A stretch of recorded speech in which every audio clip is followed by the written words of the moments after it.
go ahead. Alright, so does anyone know anything about fingerprint impressions? You do a little bit, okay.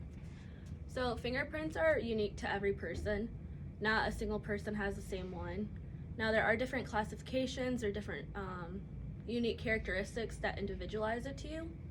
And they're important for, especially for criminal investigations, because according to the National Institute of Justice, about 74% of murder cases and 43% of assault cases usually have a fingerprint submitted for evidence.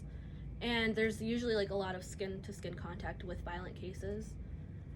And it's important to be able to know what each print is going to give you in terms of what direction you want to go to for a criminal investigation.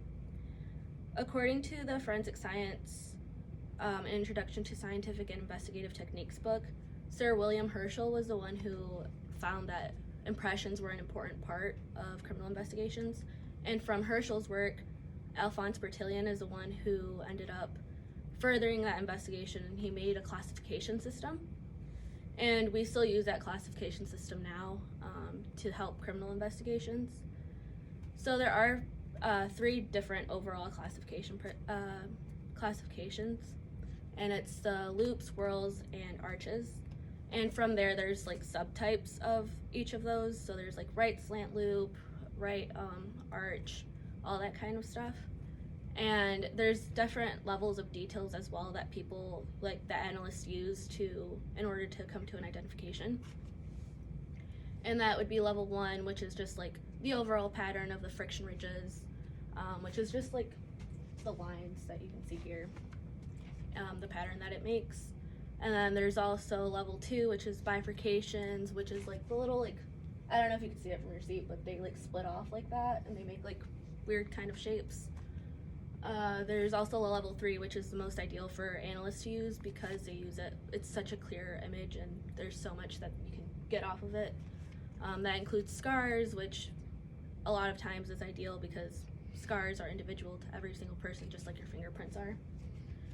And then since these fingerprint impressions can be made from different kinds of matrices, so it could be blood, semen, there could be acrin sebaceous, which is just your sweat. And in order to visualize them, we enhance them. And you could use a lot of different things to enhance them, but the most common in labs are chemical staining, which could be amido black and Hungarian red. There's Zarpro lifters, which are just fluorescent lifters that bind to the protein in blood they're usually used for. And then there's also dusting powder, which is usually what you see like if you're watching like a CSI show. They like dust a print and then they lift them. So that could be used too to visualize them and enhance them. Those prints are then collected and they're put into a system called AFIS, which is the Automated Fingerprint Identification System. And that's available to law enforcement, and they use that in order to see if the fingerprint that they have at a crime scene was from a repeating offender, and if they already have it in the AFIS, then they know that it's either, like I said, a repeating offender, or if it's going to be a new offender, it's going to be in the system now.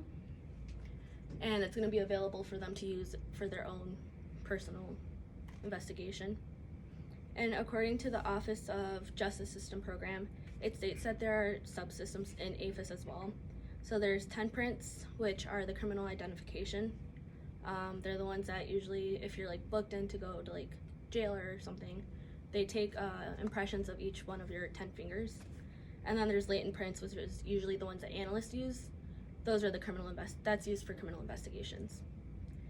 AFIS is used, like I said, for the known to the unknown, and it helps law enforcement a lot. So our enhancement of the impressions, it really helps them to like know who's who and hopefully catch somebody. This also helps for criminal investigations too, and that's why research is important for impressions, because especially like the violent cases, like I said, with the skin-to-skin contact, there's not going to be like a lack of violent crime, unfortunately, and it's just important to know that kind of stuff.